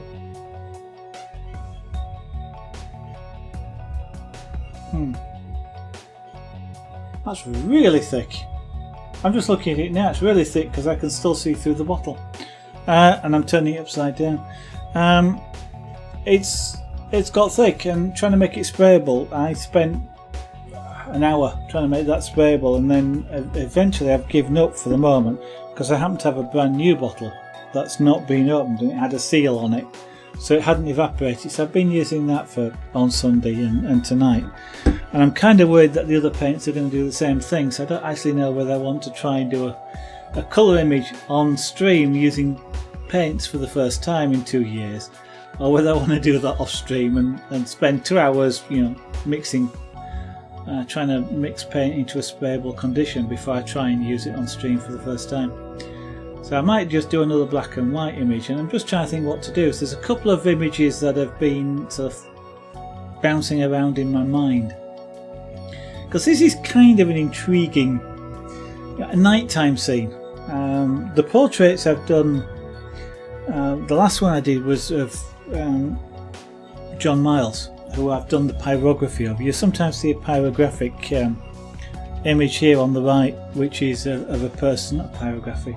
I did do it in pyrography, but it's not there. The one that you'll see on there is in scraper boards. It's black and white like this. It was done on stage, so I suppose it's sort of a nighttime scene, but it was done on stage. Whereas nighttime scenes like this are quite intriguing in a way, because it's night. So it's kind of an interesting theme. I just find it an interesting theme to do, and there's sort of a couple of things that have come to mind. One of them was for a colour image, but it works equally well as a nighttime scene, was sort of a canal barge being done at night. And I'm kind of playing about with that idea in my own mind, because these days canal barges pleasure barges don't travel at night. I don't know if they're restricted from it, I can't remember, but essentially they don't travel at night. I don't think they're supposed to, actually. I think they are supposed to tie up at dusk. But there's nothing to stop doing a canal barge. You've got black water. You probably haven't got a lot of detail around there, but you've got the barge, which may be lit up. Seemed like an interesting idea. Thank you, Rhiannon. That's your exams here. Revising for exams. I never did any revising for exams. I used to find if I revised for exams, I forgot. It made me forget more. That's just me. So I actually never revised for any exams.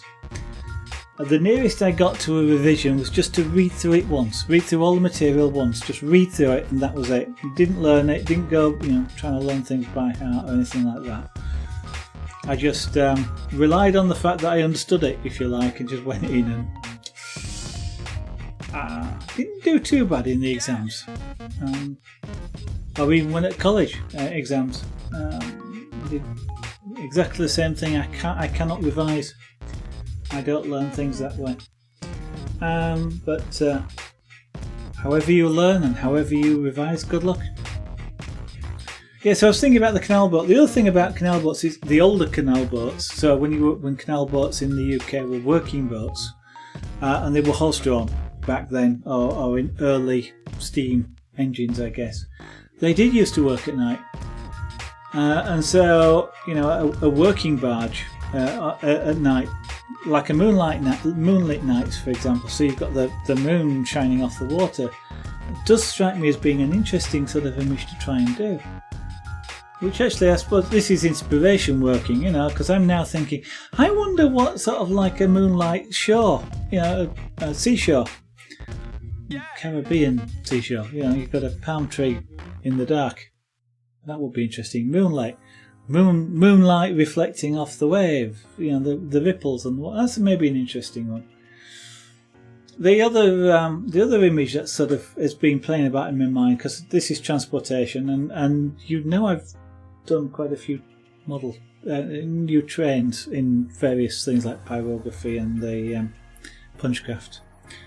I'm kind of thinking about one of the high-speed train, for example, for some reason, because of the sleek shape. I'm thinking of it either in a station or just on its own, where it just disappears into like what would be fog or into the darkness at the back, so it gets dimmer and dimmer as you go back. It'd be a lot of perspective in that, which would be an interesting challenge, because of course your cab will be massive up here, and the tail will be little tiny sort of dot back there, and just, you know, disappearing into the distance. Or doing it at a platform where you've got, you know, maybe a platform light and something like that. I don't know. It was I'm sort of thinking that through. I'm still thinking about that. So now you're sort of seeing the sort of thing that me as an artist go through when I'm trying to decide what to do with it. Not only with this image that's in front of me, but other things as well. And this sort of conversation that I'm having with you is going on in my mind while I'm doing this, even whilst I'm talking to you about doing other things. One of the nice things about studying, my mind does half wander. One of the nice things about standing here is I've got a chair to the left of me, which is what I sit at when I'm doing on the computer. I can lean on it, and for some reason that's really comfortable. I think I'm going to tone that down a little bit, because it is still a little bit bright to me. I don't know what you think if you're looking at it, but it looks nice, a bit bright. And thank you for the comment, Rianne, about it looks nice to you. That's always fantastic to have somebody say that about your art or the image that you're doing. So let's just tone it down a little bit. So I'm just doing an overall gentle, adding a little bit of black to it. I don't want to go a lot, I don't think. It is really going to be bright. Let's just enhance that sort of pretend detail that's in there a little bit. I think that'll do. Okay.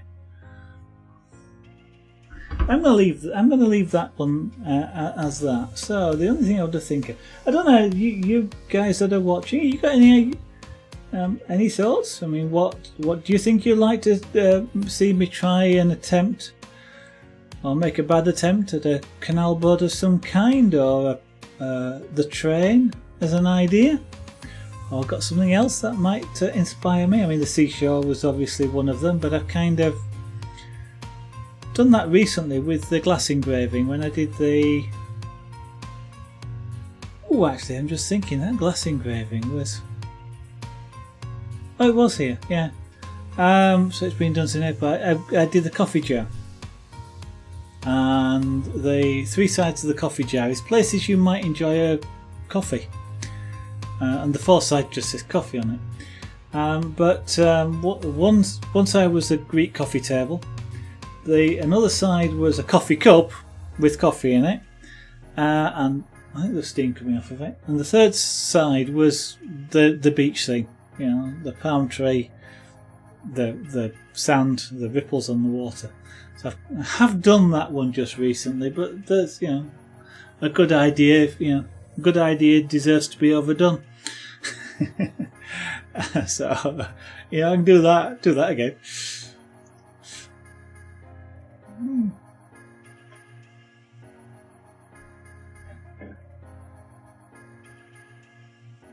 But so unfortunately, I don't really want to set that one up now, because I'd be stopping the stream at 10 o'clock anyway. So I'd just about get that set up, and then I'd have to stop. But I guess what I can do is just bring this down a little bit.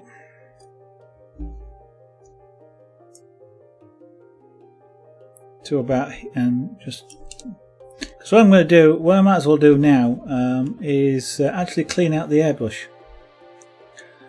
So I'm just going to bring that down so you can see what I'm doing, because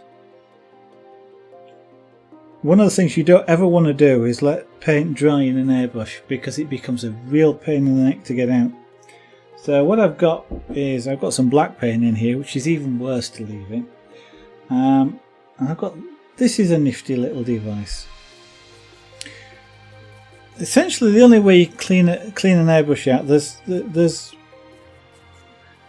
a couple of, inside this body is essentially quite complicated.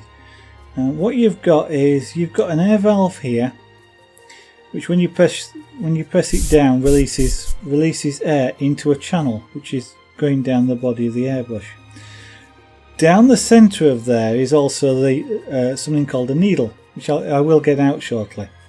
And when you pull this back, is that actually causes the needle to move backwards and forwards. If you look here, this is the actual thing that's grabbing the needle.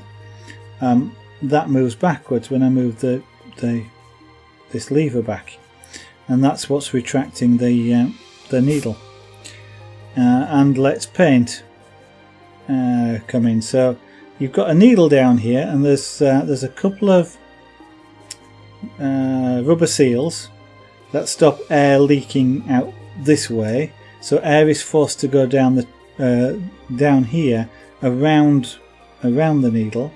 As it gets to about here, the air sort of goes around the outside of a tube which is coming from this cup here down. That tube then wraps itself around the needle, so the needle is then is injected into the tube, if you like, and then it comes to what's called the nozzle at the end. So you end up with a needle through the middle of a tube, and that tube is in the middle of the big tube which has got air. So it's kind of like needle with paint around it and then air around the outside of that. So when you push it down, air comes out of the end, and then as you draw this back, paint is injected into the centre of that stream of air going out. So as you can imagine, there's quite a lot of complex airways and tubes and things in here, and seals and things. It's a lot simpler than I've just made it sound, but it is sort of quite a complex design problem, and you don't want any of those to block up with dried paint or things. So the first thing I'm going to do is get rid of the paint. Essentially the only way to get rid of most of the paint that's in here, I mean, I can pour a bit out of the top, but essentially the only way to get the paint out of it is to spray it out. So it's kind of, I need to spray it out. Well, I don't want to spray it on the picture. That picture's done. I can spray some down here, you know, just across the bottom, and you can actually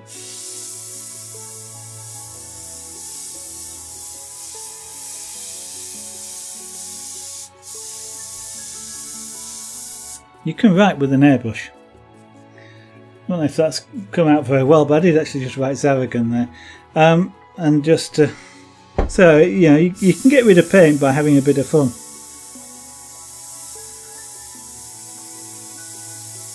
You're trying to draw circles or playing out some crosses, and I was just trying to, you know, actually, by the way, this is kind of how you do practice. I do that on a grid. I was talking about it earlier, but you do dots, and your dots want to be of a specific size, and then you do lines without the blobs on the start and end of it. So you're trying to practice consistent lines. I'm not doing very well here, but and then you then do boxes. Again, I'm not doing very well, and I probably can't do dagger strokes at all. Well, I can, but it's not working too well. I'm trying to work around things, but it's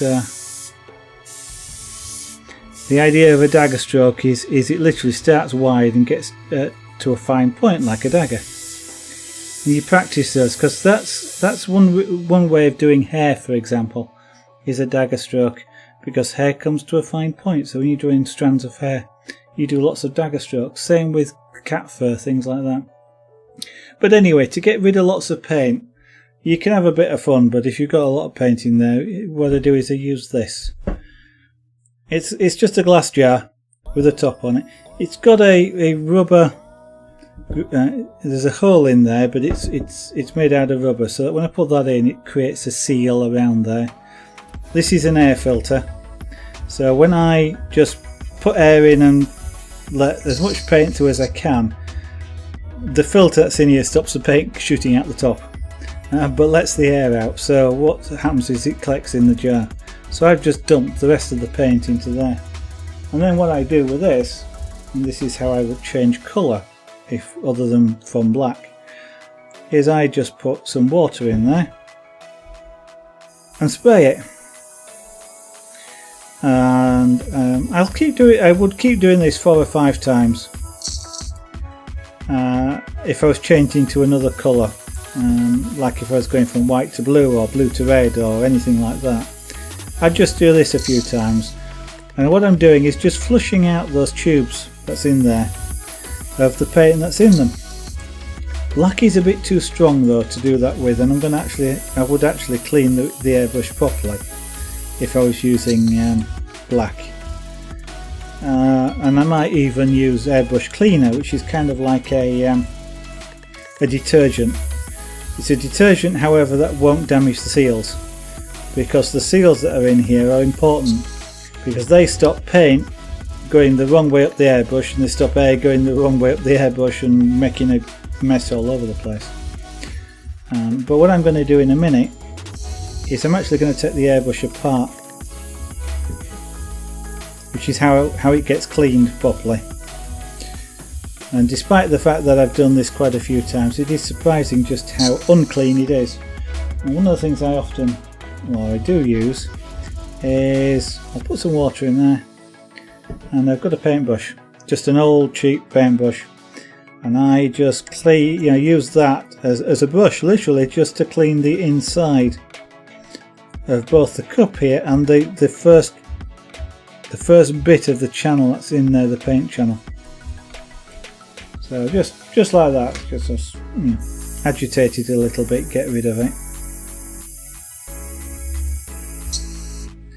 And I'll just flush it through a bit more, and then what I'll actually do is I'll take this apart.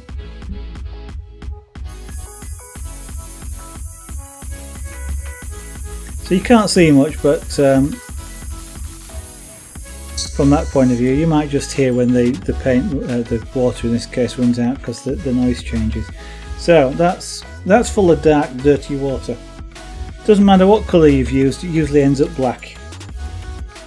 So what I'm going to do now is take this apart. First thing I'm going to do is take the airline off, and 2 reasons for that: it's easier to hold, and the second one is when I take the needle out, there is the possibility that this lever will drop out, and then the air pressure will blow bits of the valve out, and then it just gets harder to put together.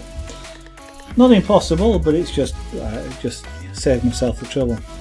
So in this particular case, the first thing I need to do is, this needle is delicate. It's very, very fine. It's very sharp. It's sharper than a hypodermic. And I'm going to take the front off the airbrush, and the danger is I will bend that needle, and if it's bent, it's useless. It's really hard to straighten them, especially when they're this fine. So the first thing I'm going to do is protect that, and I do that by withdrawing it slightly. So to do that, what I do is I take the back off the airbrush here. This is a nifty back, which I'll explain why it's what's so nice about that a bit later. Now then, there's this here is what this knurled nut is, what actually grasps the needle, and this lever is attached to the tube that this nut is on, and therefore pushes it backwards and forwards. So what I'm going to do is just loosen that off, and that then allows me to slide the needle independent of this lever. So I've just slid it back enough to remove it from the nozzle that's here. Now I can unscrew this nozzle, it's only on finger tight, and take this assembly off the front of the airbrush. Okay, and you can see the needles there now. So I'm just going to take that off, and I'll come back to that in a minute. What I'm now going to do is take the needle out, but I'm not going to pull it out backwards. I'm going to push it forward. And the reason for doing that is if I pull it backwards, there is paint on this needle. It might not look it, but there is. And if I pull it backwards, I'm going to drag paint through the seal.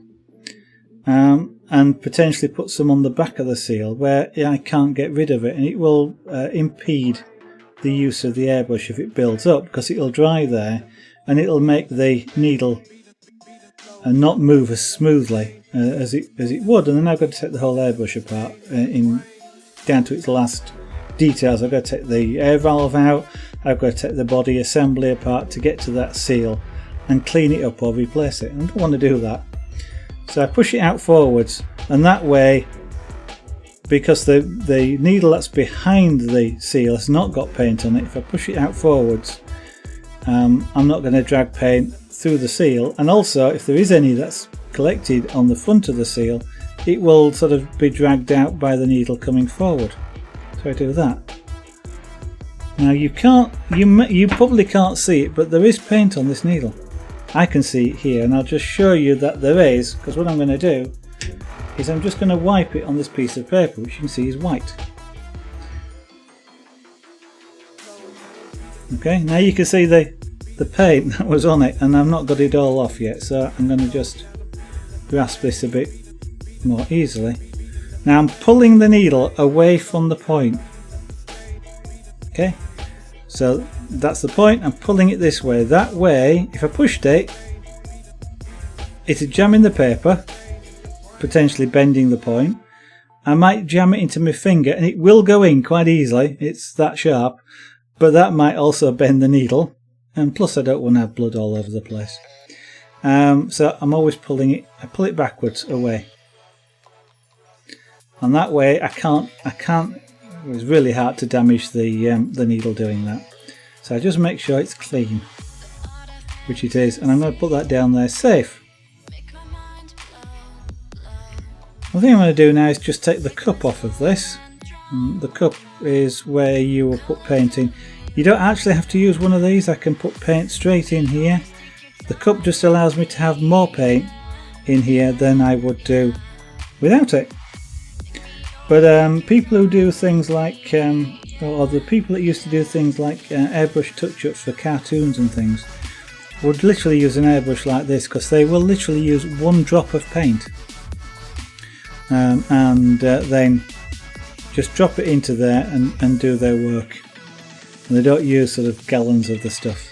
Now what I would normally do is flush this through with water. So I'm just going, what do I do now? There it is. So if I put water in here now, it's just going to pour straight out. So it's just dripping straight out, which is fine, because that's all I wanted to do, is just flush it out. And I've kind of already cleaned it reasonably well with the brush before, when I put the air through it, as you saw. Now that, strictly speaking, there's a bit from here to the end, which is a tube, which I haven't actually cleaned. Usually flushing it like that is enough, but if it's not, what you can get for airbrushes is looks like a tiny bottle brush. In fact, I've got some over here. I'm not going to use it, but you find an appropriate one of these, like that, for example. I don't know if this is the right size, so I'm not going to. And then you just put it in and push it in and pull it out. There's enough to clean out that channel. So if there's any paint in there that's dried, for example, you might do that a couple of times to just get any residue out.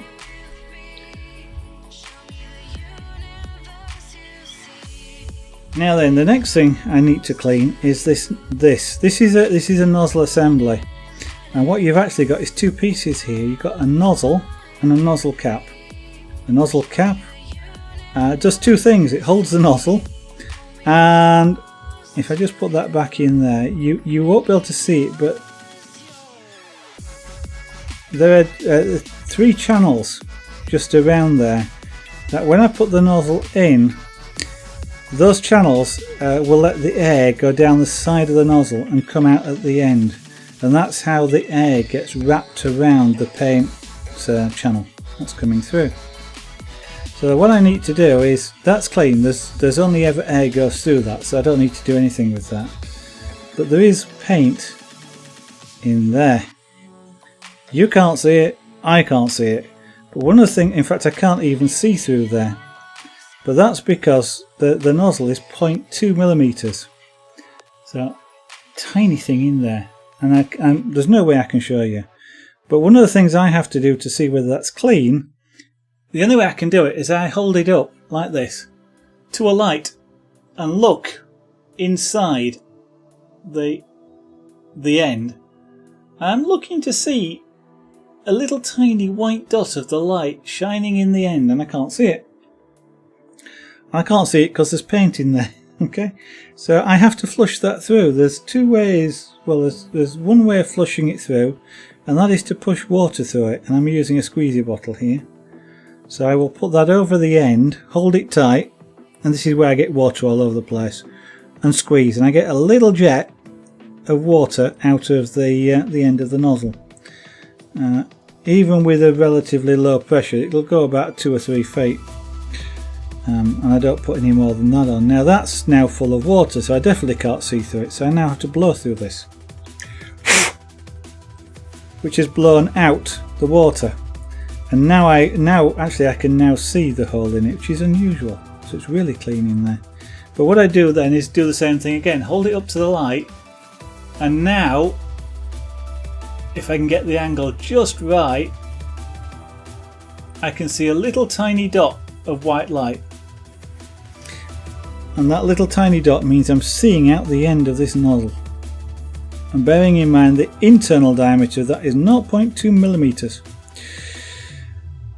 Occasionally you do get a little tiny bit of paint stuck in there, and it is really hard to get out, and you end up having to use something like use the needle basically. There is virtually nothing you can put down there to get anything out that will not ruin the nozzle. The only thing that you can use is the needle itself, because these two are designed to go together. And what you'd be doing is trying to make sure that any paint that's in there is soft, and then very gently inserting the needle and withdrawing it, perhaps to try and get the paint to stick to the needle. Alternatively, very gently just easing the needle in and letting it squish the paint out, but you cannot use any force whatsoever. If you use any force, what you end up doing is enlarging the hole in this needle, or basically in this nozzle, or basically breaking the nozzle. It'll split if I put too much force on it, and then it's ruined. And these are not cheap. If you can imagine, making one of these things with a hole diameter of 0.2 millimeters is quite a technical engineering challenge. So these are high precision devices. So that, clean it out basically, making sure that you do not push that needle through with any force whatsoever. So now we've got a clean airbrush, or clean enough at this point. Now we have to reassemble it. So first thing is put that back in the nozzle cap, and one reason for that is it helps protect it as well.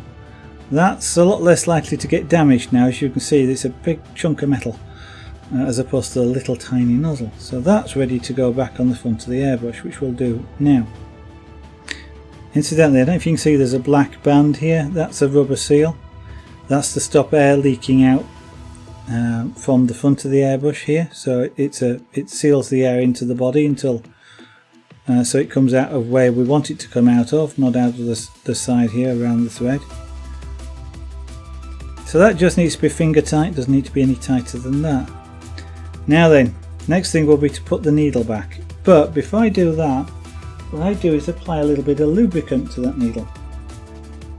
It's going to go through a rubber seal, and it helps if there's a slight bit of lubricant on this needle. Not only does it help it because it creates a better seal, but it also helps keep the rubber seal slightly flexible.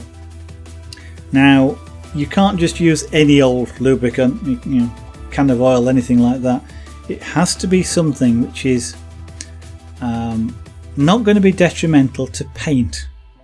So for example, you cannot use a lubricant or anything that contains silicon, because if you even get a few atoms of silicon, a tiny drop of silicon into paint, the two dislike each other intensely. You cannot put, if you put paint and silicon onto a piece of paper, you get like holes in the paint, because the silicon just does not let the paint get anywhere near it. And if you get silicon in an airbrush, it is a pain to get rid of. It completely, it ruins paintings. Whatever you're doing with it, it ruins them with silicon. So you never go near an airbrush with anything silicon. Sprays, don't use silicon sprays in the vicinity of an airbrush. Or in the vicinity, if I want to paint a model, for example, I have to make sure there's no silicon on the model, because the paint won't adhere properly and you get something called an orange peel effect or a fisheye effect, which ruins the surface. So it's definitely a no-no. So all I'm going to do is just spread a little tiny bit of this. So essentially not even a drop. Just a little tiny bit along the length of the needle there. So I am, I'm not squeezing this, I'm just holding it against the needle, which is it just drags a little bit of the lubricant out. And then what I'm going to do is insert it in that hole, being careful not to catch the point of the needle on anything, because that might bend it. And if it bends it, it'll either damage the nozzle, or once I put it in, I'll never get it out again, and the needle and the nozzle then need to be replaced. So I'm going to push this in gently. Now it's just hit one of the seals, because I can feel the resistance has just gone up. So I'm going to push it through the seal a little bit, and then I'm just going to spin it, just to make sure I coat that. Transfer a little bit of the lubricant that's on the needle onto the seal. So just a little bit, doesn't need much, just a bit there. And then I'm going to very gently push it down until the needles come out the end, and I'm just going to make sure it's seated properly. And that's very, very light pressure. It's not a hammer job, it's about as light as you can touch it. Because as I say, you don't want to put too much pressure on, because I will damage the nozzle. And once it's there, I tighten it up. So, and then I'll put, in this particular case, I'll put the paint cup back on.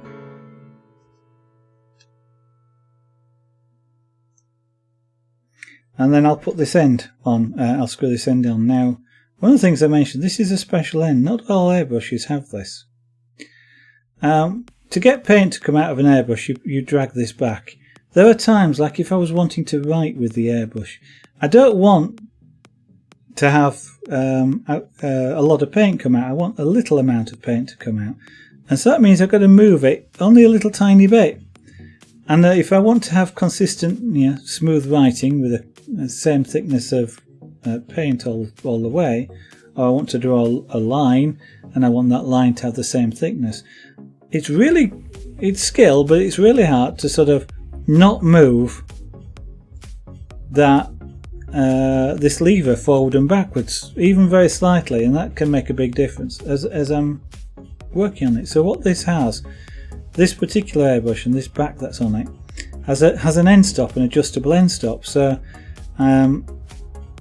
there's a series of numbers on here. They're just arbitrary numbers, just to help you see where things are. But if I push this end in, that's now engaged an end stop, and now I can only drag this needle back a very tiny amount because that's what I've got it set to. And I can adjust how far that is by screwing and unscrewing this, so I can now drag it back more. Screw it in, I can only move it a little bit. So this is an end stop, adjustable end stop. Not all airbrushes have it. This one, for example, does not have it. It's just got a cover on to protect the end of the needle. There's no adjustable end stop on this one or on my other airbrush I've got. Some airbrushes like the Iwata, you can buy one to go on the end. You replace this end cap here with, you know, like this, with an end stop. But this one happens to come with it, which is really nice. So what I'm going to do now is put air back into this, and I will just drop some water in, just because I want to make sure that needle is seated properly. And I basically do that just by turning air on, and if I get water out the end, then I know I've not seated the needle properly.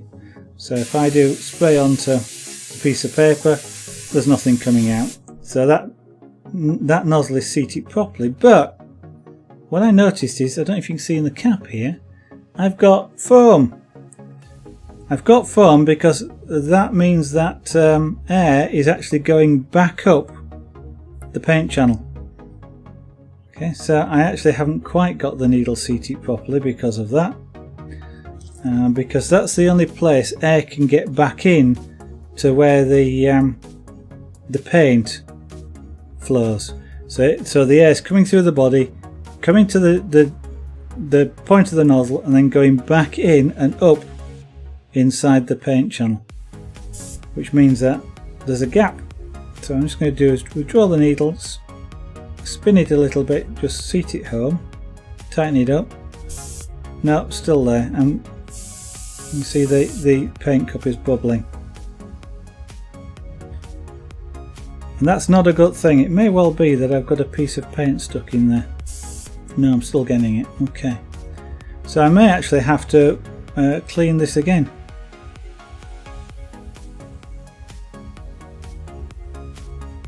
I may actually have to take the nozzle apart. Yeah, I'm going to have to take the nozzle apart and attempt to clean it again. But what I'm not going to do is, I'm not going to do that on stream now because it's a bit more fiddly. But so if I assume that wasn't doing it, what I just then do is just empty out the paint. Yeah, and I can tell by the sound of it that that's not spraying properly.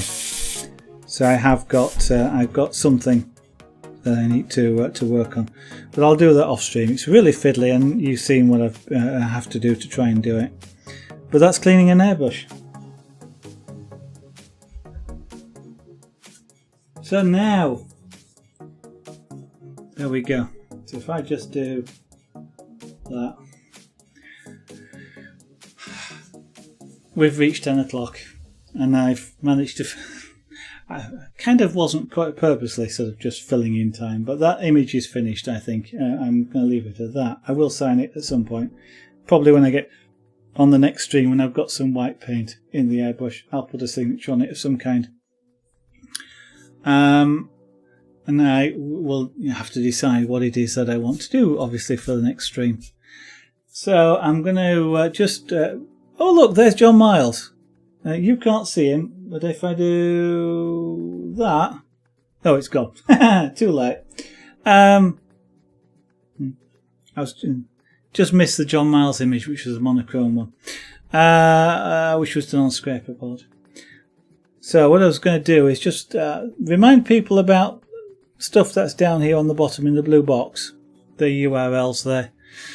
My own website, of course. YouTube, I'm gradually uploading the archive. I'm just uploading now the chainmail. Start the chainmail, the very first chainmail thing that I did on stream. A necklace, a box necklace, which was a present for Lady Zara. And that one's just being uploaded now. Well, it was being uploaded before the stream. I stopped it because I couldn't stream and upload at the same time. Not enough bandwidth.